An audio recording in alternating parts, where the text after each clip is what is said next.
Just সূর্যটা উঠছে, আকাশটা দেখো দারুণ।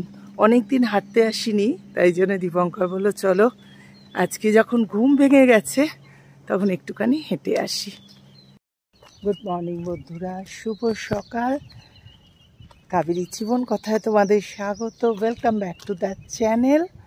সকাল সকাল বেরিয়ে পড়েছি হাঁটতে, তোমরা বুঝতেই পারছো আকাশ থেকে। এখন ঘড়িতে বাজে 6:45। চলো এখান থেকে ব্লগটা স্টার্ট করছি। কেমন আছো তোমরা? গলা ধরে গেছে, একটু সর্দি সর্দি হয়েছে, ওয়েদার চেঞ্জ। আর আমার পার্টনার তো দেখেইছো সঙ্গে।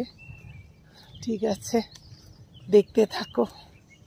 গাছটা দেখো ফুলে ফুলে ভরে গেছে, কি ফুল ঠিক বুঝতে পারছি না, পলাশ তো নয়ই, কি জানি, অসম্ভব সুন্দর।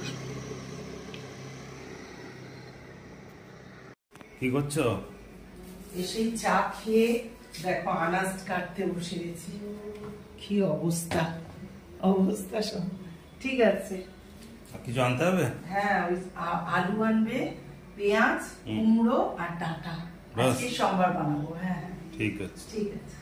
ব্রেকফাস্টের জন্য দেখো আজকে স্যান্ডউইচ বানাবো। সব পাউরুটি নিয়ে নিয়েছি, আর এইটা হচ্ছে মেয়োনিজ দিয়ে, সব এটাকে একটু গোলমরিচ দিয়ে শসা টসা এটা মাখিয়ে নিয়েছি।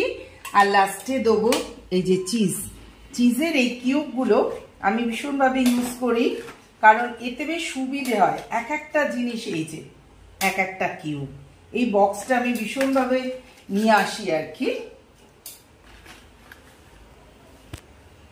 এইবার আমি এর ওপর কুড়ে দিয়ে দেবো। ওটাকে ব্রেকফাস্টটা শেয়ার করিনি। এই যে আজকে চিজ দিয়ে স্যান্ডউইচ বানাচ্ছি, আর এইখানে দেখো 5টা ডিম সেদ্ধ করেছি। পরে তোমাদের দেখাচ্ছি। আনাজ টানাজ কুটে আগে দীপঙ্করের খাবারটা দিয়ে দিই, হ্যাঁ, তারপর তোমাদের আবার দেখাবো কি কি রান্না হবে, কি কি কুটবো। হ্যাঁ, সরাসরি চলে এলাম বন্ধুরা লাঞ্চে। বুঝতেই পারছো বাড়িতে অনেকজন থাকলে না আর সেরকম ক্যামেরা ধরা হয় না। এই দেখো পাতলা করে সম্বর বানিয়েছি আজকে। ওরা খেতে চেয়েছে, আমার বোনেরা, ওরা মাছ মাংস খেতে চাইছে না।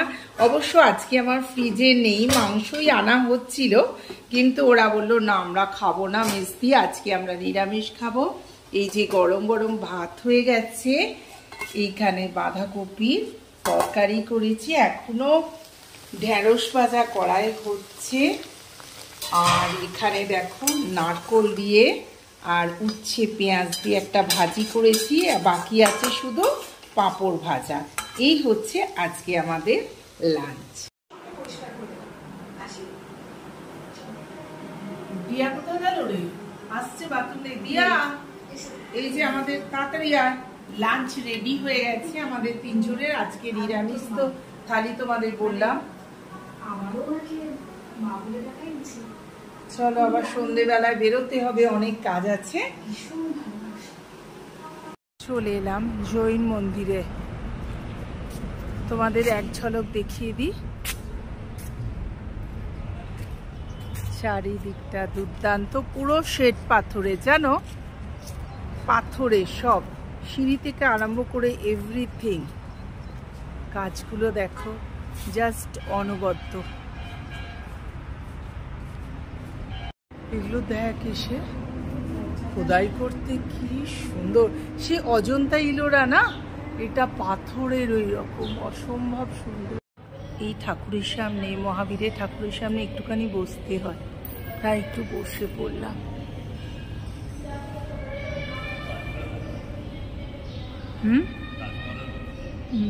ওপরটাও খুব সুন্দর।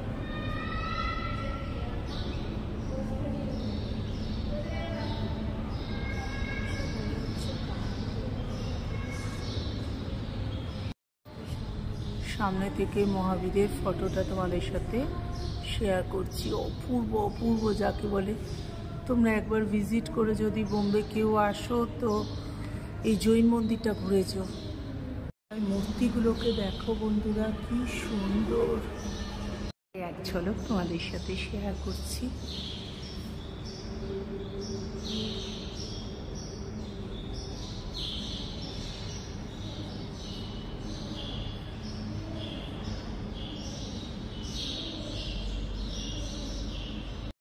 সিঁড়িগুলো দেখো কি অপূর্ব খোদাই করা না, দুর্দান্ত। দরজাগুলো দেখো কি সুন্দর। চা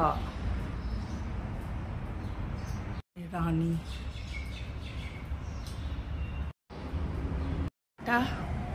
বেরিয়ে যাচ্ছি, এবার বাড়ির দিকে রওনা দিচ্ছি।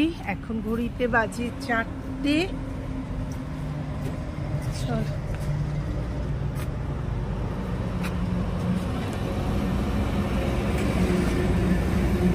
পড়েছে, তোমাদের দেখাতে দেখাতেই আমার অবস্থা খারাপ। যদি তোমরা না দেখো কি খারাপ লাগে বলো আমার।